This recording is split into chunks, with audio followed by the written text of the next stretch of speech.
In the 90s, there'd have been no way we'd ever get this as an official release on the GBA, what with Nintendo's super strict no-religion policies that saw a whole slew of Wisdom Tree games on the NES and Game Boy relegated to being sold on shonky workaround cartridges in Christian bookshops and such. By the mid-2000s though, it seemed that that regulation had been softened a little bit, as to tie in with a similar release on the PS2 and original Xbox, actual game stores across North America saw Crave's The Bible game hit the shelves. Quite unusual perhaps to come from Crave, as it's not something they were known for. Their repertoire largely revolved around racing and alternative sports titles, and a bunch of cartoon and movie tie-ins. We've looked at one of theirs recently actually, Men in Black the series on the Game Boy Color. I'm not gonna slate their whole discography based on that piece of garbage, as most of what they published was average to good, it's fair to say. But a religious-themed game was certainly not something that was usually in their wheelhouse. Kudos to them for trying to fill what was a rather vacant niche, and something that, in America at least, would definitely have a market.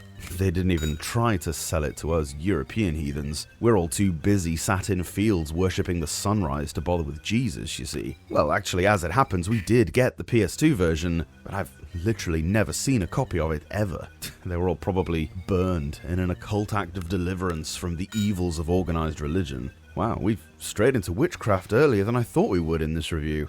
If any of you are still watching, shall we talk about the game itself? You might be thinking that this is going to be some weird, preachy, say your prayers and don't do drugs thing, but it's not really. It's also not a resprite of an existing game, like that utterly bizarre Super 3D Noah's Ark that came out on the SNES, a Wolfenstein 3D remake that saw you shooting Ambien-laced food at goats. No, I'm not hallucinating, that actually happened. The story here revolves around these kids who want to try to find the armor of God. Now, as you might have guessed, I'm not particularly up on my Bible lore. I used to do my chemistry homework during religious studies at school, but I'm fairly sure the armor of God is a metaphorical thing, not an actual set of armor that you can quest for. However, over the 5 levels, you'll actually work on finding literal boots, greaves, breastplate, helmet, and so on, and your kid avatar will get more and more dressed up, all ready for the Crusades or something, I don't bloody know. You'll need to seek out these deceivers. They look like bats or mini devils. Now, they don't attack you as such, but will challenge you to a series of multiple choice trivia questions. Get a certain percentage of them correct, and you'll find a key piece, which opens up a new part of the map, and when completely assembled, will allow access to the armor piece and ultimately the next stage.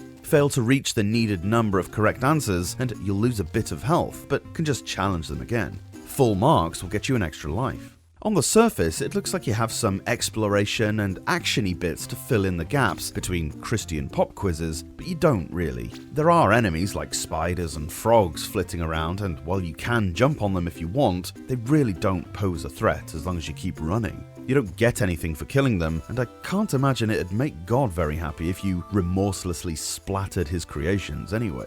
If you're struggling to find the deceivers, you really shouldn't, as these maps aren't exactly labyrinthian. You might see some people who'll point in a direction and remark in a well-recorded but horrendously bad voice acting, "I saw a deceiver, that way."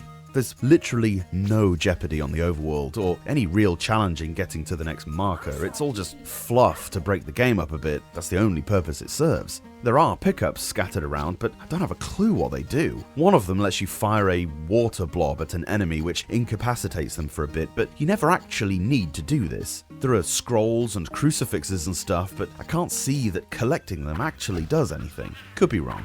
For 2005, easily over the midpoint hump of the Advance's lifespan, the presentation here is really not good enough. Graphics are really naff, with very unimaginative sprite work and some of the most washed out color palettes I've ever seen, on a system famed for being so bright and vibrant usually. I can only imagine what it looks like on an original Game Boy Advance, which was so dark to begin with. The whole world just looks so drab and lifeless. The sound quality is equally lackluster. Like I say, while the voices have been recorded well, the performances are absolute cringe. The music is basically pointless, save to fill a void, and irritatingly changes to a more sinister song every time you get within range of a deceiver. I suppose with a game like this, you have to consider who it was intended for. Was it ever going to convert non-Christians to the faith? No, of course not. They probably wouldn't even look at it on the shelves. Perhaps parents might buy it for their kids, hoping to fill in the blanks left by their Sunday schools and trying to integrate religion into their actual hobbies. If that's the case, then I can't imagine it'd work that well, as there's basically no gameplay to reward you for doing the trivia questions. I can see the disappointed kids' faces on Christmas morning right now, excited to get a present shaped exactly like a video game, and it's Bible game. Oh, thanks, Grandma. That's really great. Yeah, I will. I promise I will play it. It's not exactly a ringing endorsement for religion, is it? For one of the few Christian licensed games on the system, it might even be the only one actually, to be so beige and uninteresting. It's completely non-threatening, which I suppose is the point. You don't want to distract the audience from learning about Jesus and stuff. Now, I'll caveat that by saying it is a trivia game after all, and probably should have stuck to being just that, because it does that aspect well by all accounts. And it's a major plus point that I must highlight, because regardless of whether you care about the subject matter, there are nearly 2,500 questions here, which is mightily impressive. Even for the GBA, that's a lot of text to store in memory. It also ensures a pretty healthy longevity in that you'll be a while before seeing a repeat question. If what you want is little bite-sized chunks of Bible knowledge, then this might be just the thing, rather than trying to digest what is, let's face it, quite a wordy old book there. As a guy who's written a book with 650,000 words in it, the King James Version of the Bible tops that by more than 100,000 itself, and that's actually a short version compared to some other Bibles.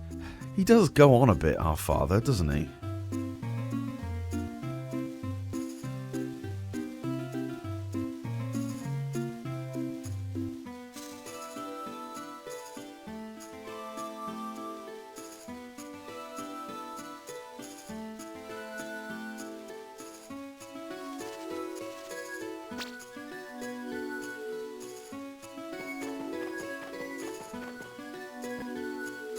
I see a deceiver over there.